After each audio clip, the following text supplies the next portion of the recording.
Over this last year, we've seen sort of a decline within the video game industry where many studios are shutting down and failing to turn a profit on some of their AAA titles because, well, people just aren't interested in playing them.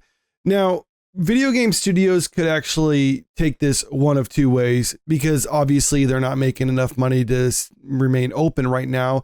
So they could figure like, okay, people aren't buying our product, so we can either make something that people are going to buy, or we can try to nickel and dime the existing customers we currently have. And according to this article from The Gamer, gaming studios should probably take the latter because according to this headline, Gaming Analyst says there's hope in the industry that Grand Theft Auto 6 will cost $100. Now, the reason why they're saying that they hope that Grand Theft Auto 6 will cost $100 is because if this is a major AAA release that's selling for $100, then perhaps that can justify other companies raising their prices too throughout the industry. So no, they don't want to just make better games that people are going to buy. They're just going to charge more money for the existing games that they have.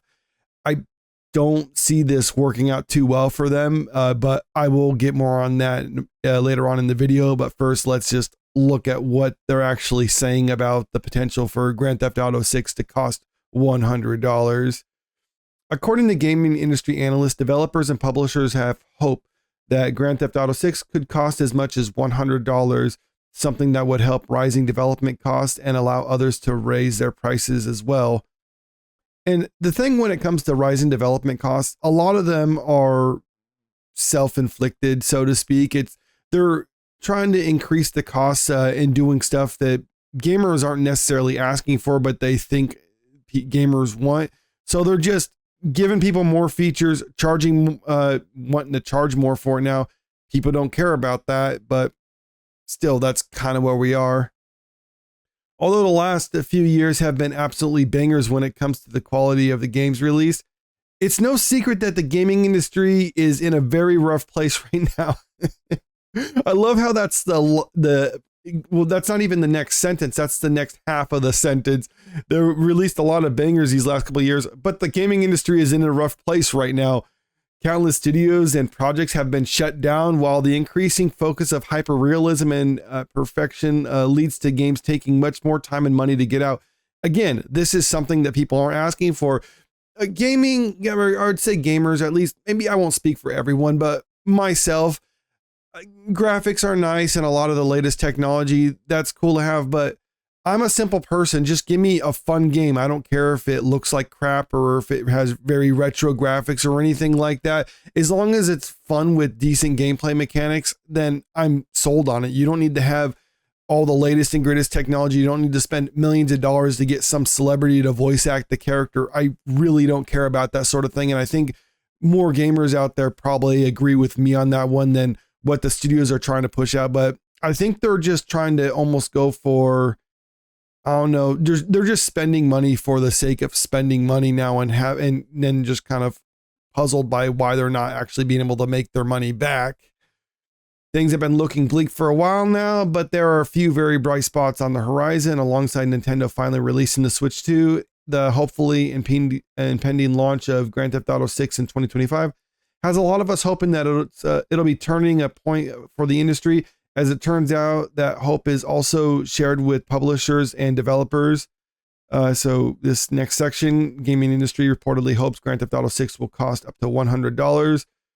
As reported by VGC, Epilon's Matthew Ball just released a report focusing on the state of video gaming in 2025, which shares his thoughts on what might happen within the industry this year.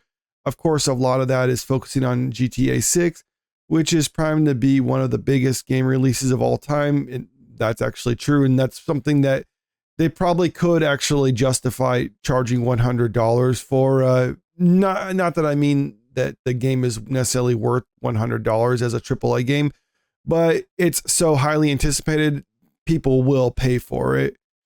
With some analysts predicting that it'll make more than $1 billion in pre-orders alone. And that's very much true when it comes to GTA 6.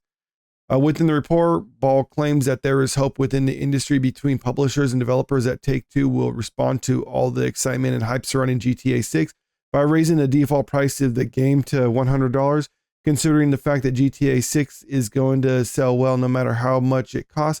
The industry is reportedly hoping the price gets raised so that others can follow suit. Basically just looking at someone else to give them permission in order to do this sort of thing. Now, I don't see this working out for other game studios.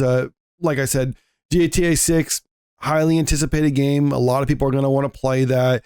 They can't justify that, but a lot of games, if they're not able to sell at $70, they're definitely not going to sell at $100. And if the people are willing to scrape together $70 to buy a game right now, I think there's going to be fewer people willing to actually spend $100 than they are going to spend $70 on it. So in a way, I think this is just going to kind of exacerbate the decline in the gaming industry. But let's just finish this up right now before I kind of give you my final thoughts on this one. That price is quite a jump considering games currently cost $70 and previously cost $60, but it's believed that increases could help with the ballooning price of development, which is now longer and more expensive.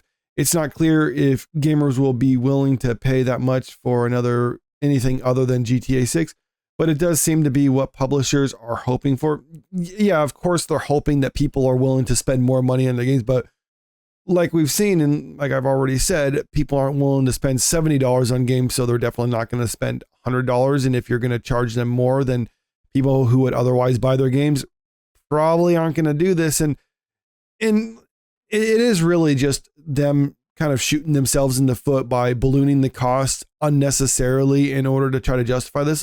Because yes, GTA 6 and maybe there's some games out there that could actually sell for that price, but not every game is going to be able to do that. It's kind of like now how I don't think every game is worth $70. Not every game is worth $60. Some games should be done for significantly cheaper. I don't like the idea. I mean, I know it's not quite like it because some games do sell for cheaper, but I don't like the idea that it is almost treated as this is the default price for games and something else. It has to be like significantly cheaper. I mean, what I mean by like that is the development for it is significantly like lesser in order to justify having a lesser price for it. Like you can have some games that are sold for $70 and it's like, why am I paying $70 for this when a brand new AAA game that comes out for the same price has so much more for it? And even then it's like, I don't really want to pay $70 for that AAA game already. So why am I going to pay $70 for this other thing that's a lesser version of